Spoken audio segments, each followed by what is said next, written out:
Hello everyone and welcome back. We are studying vaccines. Vaccines are the preparations of the pathogen. Actually, it is a preparation of antigen. The pathogen is either it is either killed or attenuated. Means completely pathogen ला kill केलं जातं किंवा त्याला attenuate केलं जातं. Attenuation म्हणजे pathogen ची जी virulence आहे, ते virulence फक्त reduce केलं जातं. Pathogen हा living असतो. So एक तर virus आपण किंवा pathogen आहे त्याला inactivate करणार, completely kill करणार किंवा त्याला attenuate करत असतो. So vaccine it is the preparation of the pathogen which is used to prevent the infection. Infection होऊ नये यासाठी आपण काय करतो की vaccines घेत असतो. So vaccine it is one of the major prophylactic measure.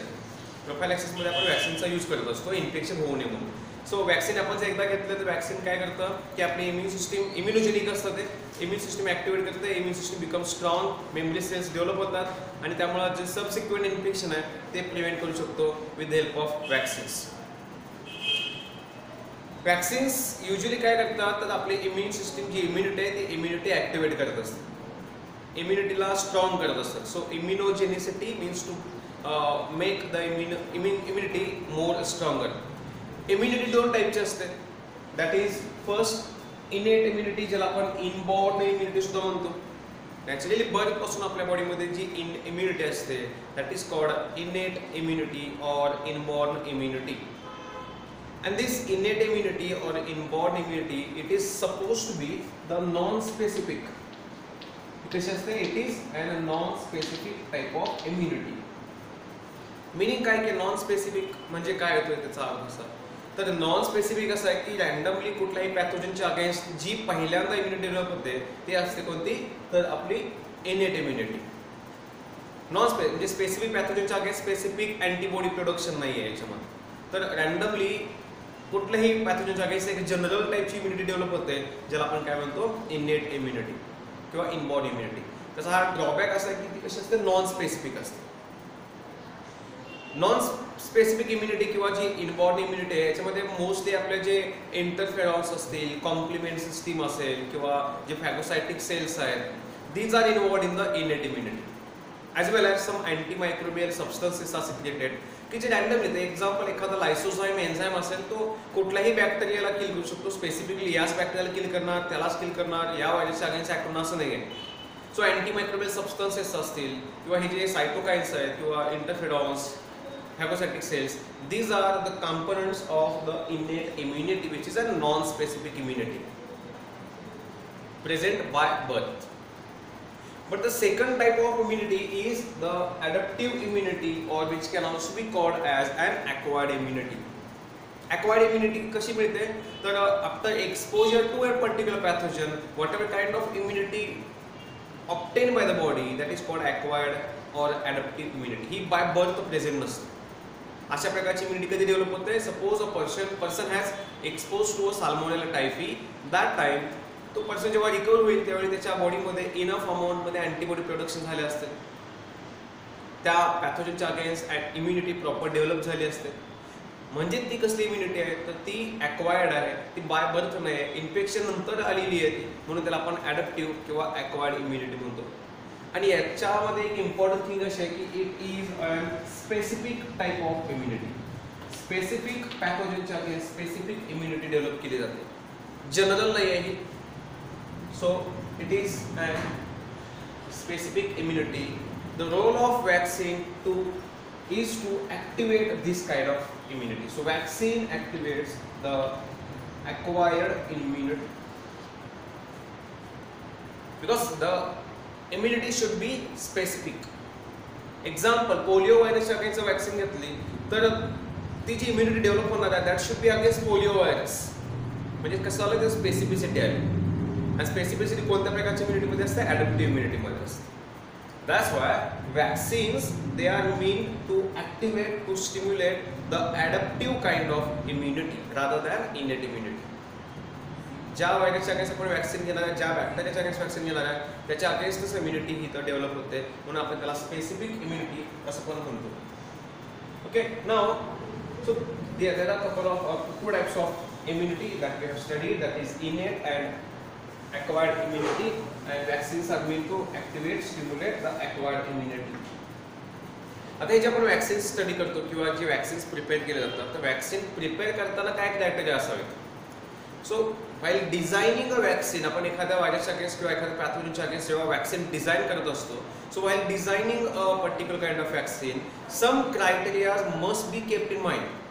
काही गोष्टी लक्षात ठेवाव्या लागतात, त्या कंडिशन्स लक्षात ठेवाव्या लागतात आणि त्याच्या अकॉर्डिंगलीच वॅक्सिन डिझाईन करावं लागतं. अशा कोणत्या गोष्टी आहेत की ज्या आपण वॅक्सिन डिझाईन करताना लक्षात ठेवणं आवश्यक असतं. Let's see all those criteria while designing the vaccine. First, vaccine it should be able to activate humoral as well as CMI, cell mediated immunity. So vaccine it should activate both humoral and immune response म्हणजे antibody production, and second it should also be able to activate the T cells and B cells, that is cell mediated immune response. So antibody production पण त्याने केलं पाहिजे, म्हणजे it should induce the production of antibody as well as it should also induce the production of T cells, B cells and other immune cells which are involved in the cell mediated immunity. म्हणजे असं नाही की फक्त sale mediated immunity activate केली किंवा फक्त ह्युमरल म्हणजे antibody production activate केलं, असं नाही. It should be capable of activating both, that is humoral immunity as well as cell mediated immunity. Second thing that is very important is vaccine should develop an immunogenic memory cells. कारण आपल्याला माहिती की वॅक्सिनचं काय आहे, vaccine कधी घेतो आपण infection होऊ नये म्हणून घेत असतो. सो जर एखादा वॅक्सिनमध्ये अँटीजन असणार, सो आपण अँटीजन जर घेतला तर आपल्या बॉडीमध्ये बी सेल्स प्रॉलिफरेट होतात आणि प्लाझ्मा सेल्स आणि मेमरी सेल प्रोड्यूस होते. बी सेल्सवर डिफरन्शिएशन होऊन आणि जेव्हा मेमरी सेल तयार होते, memory cell keep the memory of that pathogen. म्हणजे आपण आता एक्झाम्पल पोलिओ व्हायरसच्या अगेन्स्ट वॅक्सिन घेतला असेल, म्हणजे त्याचा अँटीजन असतो तो, किंवा पॅथोजन आपण तो हाफ किल्ड किंवा किल्ड असतो. सो त्याच्या अगेन्स्ट मेमरी सेल्स तयार होतात. आता त्या मेमरी सेल्सना माहिती आहे की this is an particular type of pathogen, म्हणजे हा एक एक्झाम्पल पोलिओ व्हायरस आहे. तर हा पोलिओ व्हायरस याचा स्ट्रक्चर काय, याचा अँटीजेनिक पार्ट कोणता आहे, एपिटोप कसा आहे याचा, this memory should be kept by memory cells. आणि मग सेकंड टाइम जेव्हा रिअल इन्फेक्शन होतं, नॅचरल इन्फेक्शन होतं आणि नॅचरली पोलिओ व्हायरस बॉडीमध्ये आला, तर मेमरी सेल्स इमिजिएटली ऍक्टिव्हेट होतात. आणि मग त्या मेमरी सेलला माहिती की ऑलरेडी हा पोलिओ व्हायरस असा आहे, त्याचे अँटीजेनिक स्ट्रक्चर हे आहे, इमिजिएटली अँटीबॉडी प्रोडक्शन स्टार्ट.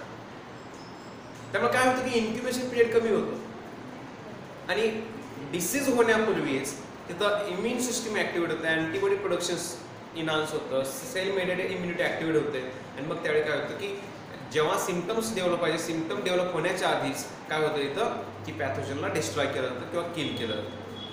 त्यामुळे काय की the vaccine should be able to develop or stimulate the memory cell formation, that is immunogenic memory cell formation should be induced by the vaccine.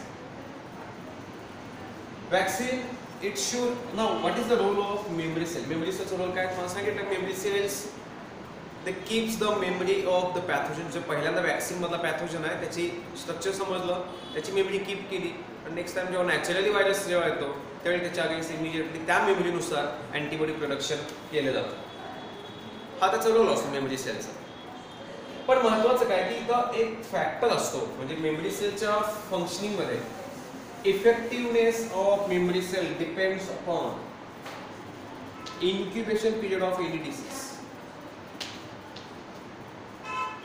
Effectiveness of any memory cell, म्हणजे memory cell किती effectively act होणार आहे किंवा memory cell त्याचा role कधी important असतो, कशा depend असतं, तर it depends upon the incubation period of the disease. म्हणजे जो एखादा पर्टिक्युलर डिसीज असेल ज्याच्या अगेन्स्ट वॅक्सिन यूज करणार आहे त्याचा इन्क्युबेशन पिरियड किती आहे त्याच्यावर बऱ्याच गोष्टी डिपेंड असेल. एक्झाम्पल आता म्हणजे बघा, if suppose a particular disease has short incubation period, incubation period कसा आहे, short. If a particular disease it has an incubation period which is supposed to be shorter. Example, influenza virus. Influenza virus ऐसा जो incubation period है तो approximately 1 to 2 days है, very short, 1 to 2 days. म्हणजे infection झाल्यापासून जवळजवळ 2 दिवसामध्ये symptom दिसायला लागतात. इन्क्युबेशन पिरियड मध्ये time from infection until symptoms. म्हणजे याचा अर्थ सिम्पटम्स कधी दिसणार आहे जेव्हा enough number of virus particle produce होणार आहे. इनिशियली व्हायरस आला बॉडीमध्ये, इन्फेक्शन झालं, व्हायरस काय होणार आहे, मल्टिप्लाय होणार, प्रॉलिफरेट होणार, large number of virus particles produce होतील आणि मग तेव्हा सेल डॅमेज व्हायला लागते, टिश्यू डॅमेज व्हायला लागतात आणि मग आपल्याला सिम्पटम्स दिसायला लागतात. म्हणजे सिम्पटम दिसण्यासाठी व्हायरसचा नंबर हा इनफ असला पाहिजे. In case of influenza virus the incubation period is very short, 1 to 2 days. म्हणजे 1 ते 2 दिवसामध्ये व्हायरस त्याचा पीक गाठतो, high number of virus particles can be produced. आणि अशा वेळी काय होतं की if suppose vaccine is taken आणि ते वॅक्सिन मेमरी सेल्स ऍक्टिव्हेट व्हायच्या आधीच इथं सिम्पटम दिसायला लागतात, कारण इन्क्युबेशन पिरियड कसं शॉर्ट. सो मेमरी सेलला ऍक्टिव्हेट करण्याआधीच, बिफोर द ऍक्टिव्हेशन किंवा मेमरी सेल डेव्हलप होण्याआधीच इथे काय होतं, सिम्पटम दिसायला लागतात, कारण इन्क्युबेशन पिरियड एकदम शॉर्ट. मग अशा वेळी काय म्हणजे सिम्पटम दिसायला लागणार आहे, बऱ्यापैकी डॅमेज झाला असणार आणि तेव्हा मेमरी सेल्स ऍक्टिव्हेट होऊन त्याच्यामध्ये इफेक्टिव्हनेस ऑफ मेमरी सेल काय होणार, कमी होणार आहे, तितकी इफिशियंट आपली इम्युनिटी सुद्धा तिथं वर्क करणार नाही. त्यामुळं जर इन्क्युबेशन पिरियड एखाद्या डिसीजचा कमी असेल तर अशा वेळी मेमरी सेल्सचा रोल डिपेंड करतो की इमिजिएट ऍक्टिव्हेट झाल्या तर येस, त्या 2 दिवसाच्या आधी ऍक्टिव्हेट झाल्या तर कदाचित मेमरी आपली इम्युनिटी ऍक्टिव्हेट होईल, त्याच्या पॅथोजनचं डिमिनिश केलं, पॅथोजनला डिस्ट्रॉय केलं जाईल. पण मोस्टली काय होतं की जर शॉर्ट ड्युरेशन असेल इन्क्युबेशन पिरियड तर सिम्पटम्स दिसायलाच लागतात. मग असं होऊ नये म्हणून काय केलं जातं तर multiple or high number of neutralizing antibody should be kept in the body. असं होऊ नये म्हणून काय केलं जातं तर high number of the antibody that is neutralizing antibody जे अँटीजनला न्यूट्रलाइज करणार. So the concentration of or number of such neutralizing antibody should be kept higher. त्यामुळे काय जर अँटीबॉडी ऑलरेडी जास्त असतील तर काय होईल, इथं व्हायरस तर भलेही 2 दिवसात तो मल्टिप्लाय होत असतो किंवा भले 2 दिवसामध्ये तो लार्ज नंबरमध्ये मल्टिप्लाय होतो, पण ऑलरेडी आपल्या बॉडीमध्ये हाय अमाऊंट ऑफ न्यूट्रलायझिंग अँटीबॉडी असतील तर मेमरी सेल्स किंवा आपली इम्युनिटी ऍक्टिव्ह होण्याआधी या अँटीबॉडीज न्यूट्रलाइज करू शकतात. That's why it is very necessary to have the high amount of such neutralizing antibodies. मग हे कसं केलं जातं तर सबसिक्वेंट वॅक्सिनेशन केलं. म्हणजे प्रत्येक समजा एक्झाम्पल 6 महिन्यांचं वॅक्सिनेशन केलं तर अँटीबॉडी काय होईल इथं जास्त प्रमाणात बघायला मिळते.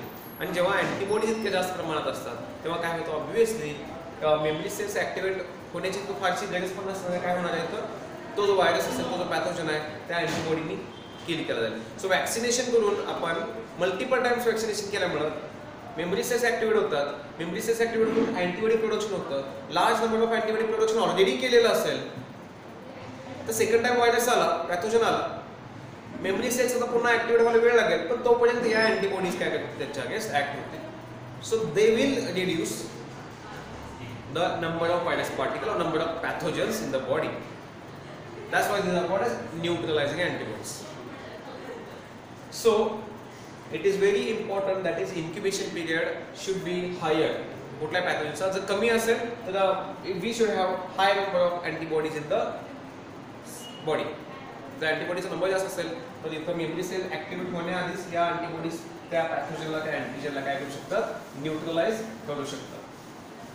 हे कधी होतं जेव्हा इन्क्युबेशन पिरियड शॉर्ट असतो. But suppose the incubation period is quite large किंवा लॉंग, इन्क्युबेशन पिरियड थोडंसं लॉंग असेल, example in case of polio virus किंवा असे बरेच व्हायरस असतात, बरेच पॅथोजन्स आहेत. So it suppose incubation period is quite long. Dengue व्हायरसमध्ये सुद्धा it requires certain days. Hepatitis virus आहे, हेपॅटायटिस व्हायरसमध्ये सुद्धा 2 weeks to 6 weeks हा त्याचा इन्क्युबेशन पिरियड आहे. Polio व्हायरसमध्ये more than 3 days incubation period आहे, मोर दॅन 3 days. सो अशा केसमध्ये काय असतं, इन्क्युबेशन पिरियड जास्त आहे म्हणजे व्हायरसला मल्टिप्लाय होण्यासाठी जास्त वेळ लागतो. मग अशा वेळी तोपर्यंत आपली मेमरी सेल ऑलरेडी डेव्हलप होते आणि त्याच्यामध्ये मेमरी सेल डेव्हलप झाल्यानंतर आपल्या प्लाझ्मा सेल सुद्धा अँटीबॉडी प्रोडक्शन इनहान्स करतात आणि मग त्या पॅथोजनला न्यूट्रलाइज केलं जाऊ शकतं. सो यांचा इन्क्युबेशन पिरियड जास्त असल्यामुळे काय होतं की मेमरी सेल इमिजिएटली ऍक्टिव्हेट केलं जाऊ शकतं. म्हणजे सिम्पटम दिसण्याआधी इम्युनिटी ही ऍक्टिव्हेट झालेली नसते. Okay, so for effectiveness of memory cell incubation period matters. If it is short, that time before activation of memory cell symptoms can be observed.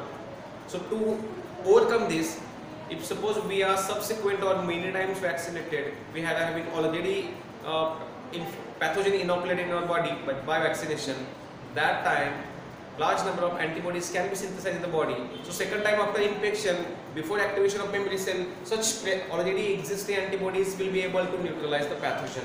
But in case of diseases having longer incubation period, there is no problem of the activation of memory cell, because if the incubation period is longer, that means the pathogen will require large, or it will require long duration for its multiplication, and before that the memory cells will be activated, plasma cells will be activated, antibody production will be enhanced, and the disease can be overcome. So this is the relationship between incubation period and memory cells.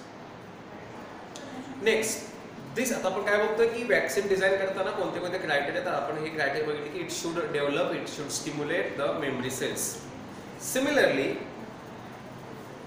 this vaccine, its epitope should be accessible. While designing a vaccine, its epitope म्हणजे जो अँटीजेनिक part असतो, जो अँटीबॉडीला bind करणारा अँटीजेनचा antibody binding part जो असतो आपण epitope म्हणतो. epitope should be accessible. Epitope should be accessible to B cells. ज्या B cells B lymphocytes आहेत, त्या बी लिम्फोसाइट्सचे जेव्हा रिसेप्टर्स आहेत, पॅथोजन तो अँटीजेन बी सेलला बाइंड करतो, बी सेल डिफरन्शिएट होते and plasma cells, memory cells produce होणार आहेत आणि मग त्याच्यामध्ये अँटीबॉडी प्रोडक्शन होते. सो त्यासाठी epitope should be accessible to the receptors present on the B lymphocytes. The B cells आहेत त्यांच्यावर जे अँटीजेनला बाइंड करण्यासाठी रिसेप्टर आहेत, त्याला येऊन कोण बाइंड होतो, इपिटोप बाइंड होतो. सो तो इपिटोप कसा असला पाहिजे, ॲक्सेसिबल असला पाहिजे. ॲक्सेसिबल म्हणजे काय, सपोज हा पॅथोजन आहे आणि हा अँटीजेनचा इपिटोप इथं आहे आणि इथं समजा ही आपली बी सेल ओके आणि इथं रिसेप्टर बी सेल रिसेप्टर, तर हा अँटीजेन जो हिडन आहे, इपिटोप जो हिडन आहे, तो इथं ऍक्सेस केला जाणार नाही रिसेप्टरला, तो याला बाइंड करणार नाही, बी सेलचं ऍक्टिव्हेशन होणार नाही. सो त्यासाठी कसं असतं पाहिजे, इपिटोप शुड बी ॲक्सेसिबल. म्हणजे वॅक्सिन डिझाइन करताना तो इपिटोप जर इथं असेल तो याला इमिजिएटली बाइंड करेल रिसेप्टरला आणि मग त्याचं ऍक्टिव्हेशन सुद्धा केलं जाऊ शकतं. That's why the epitope should be accessible. ॲक्सेसिबलचं मिनिंग काय की तो त्या पॅथोजनच्या स्ट्रक्चरवर अशा पद्धतीने असावा की जो इझिली जाऊन त्या रिसेप्टर साईडला बाइंड करेल. हिडन फॉर्ममध्ये असेल तर अशा वेळी तो बाइंड करणार नाही आणि मग अशा वेळी ॲक्टिव्हेशन ऑफ इम्युन सिस्टम आपली होणार नाही, बी सेल्स ॲक्टिव्हेट होणार नाही. त्यामुळे तो असं असला पाहिजे, it should be accessible. This is very important. And another factor, that is these vaccines should be able to present the antigen to the MHC cells, MHC complex 1, major histocompatibility complex 1. त्याला जे antigen presenting cells आहेत त्या antigen presenting cells सुद्धा properly antigen presentation केलं पाहिजे. म्हणजे it should also activate such antigen presenting cells. त्यामुळे antigen presenting cells काय करतील, त्या वॅक्सिनला तो जो पॅथोजन आहे त्याला आपल्या बाकीच्या ज्या इम्युन सेल्स आहेत त्याच्यापर्यंत नेऊन प्रेझेंटेशन करेल, त्यांना ॲक्टिव्हेशन करण्याचं काम सुद्धा कोणी केलं पाहिजे, वॅक्सिनने केलं पाहिजे. So vaccine should also induce the antigen presenting cell in order to present such vaccine antigen present of the vaccine to the immune cells in order to activate immunity. So while designing the vaccine, these are the criteria which must be kept in the mind. Okay, so आता आपण या लेक्चरमध्ये एवढंच बघतोय की कशा पद्धतीने design करताना काय काय गोष्टी लक्षात घ्याव्या. थँक्यू.